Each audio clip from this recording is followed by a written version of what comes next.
Yields back. The chair recognizes the gentleman from California, Mr. LaMalfa, for 5 minutes. Thank you, Mr. Chairman. As a committee hop here, go from Waters of the United States regulations over in the Transportation and Infrastructure Committee to figuring out what to do about NEPA.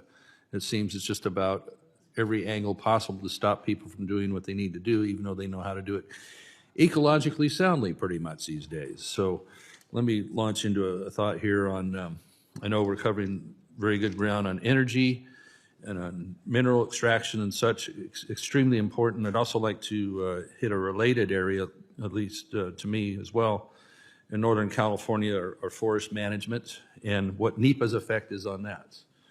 So let me maybe pose this to Dana Johnson here as our witness on NEPA being used as a tool basically to delay very important Forest Service thinning projects, timber harvest, things that are important for the local economy, local forest health, simple things in a forested area of replacing a pipe, replacing a culvert, so that a forest road could be maintained and utilized for many purposes.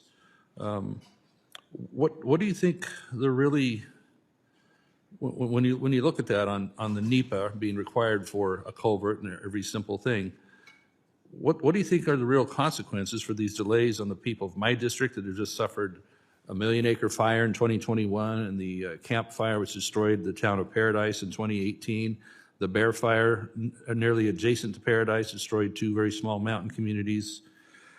When we're talking about the reforms that were proposed back in 2020, is NEPA in the right place now, or 2020 type of reforms reasonable in the context of what we're doing to our forests in the mountain communities?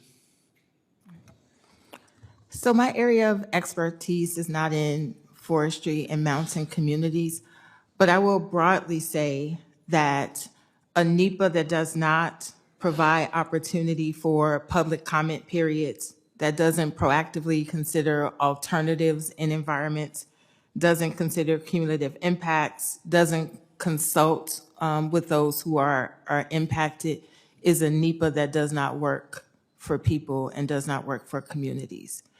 Well, it seems the people that are wanting this consultation aren't living in the communities that are burning down upon the people's heads there, like Greenville and Canyon Dam and Paradise and Magalia, Concal, Yankee Hill. They seem to come from somewhere else. They bring lawyers in from the coast and stop decent timber harvest projects, or as more pertinent to the topic here as well, that mineral extraction we're going to need in this country to keep up with the mandates that are coming for replacing all types of fuel with electricity. Electricity stoves being the latest one, getting rid of all manner of yard tools and such. So is NEPA going to be helpful in having the voices of so many overwhelming the rural voices that live in these areas where the minerals are extracted, where the timber is needing to be thinned?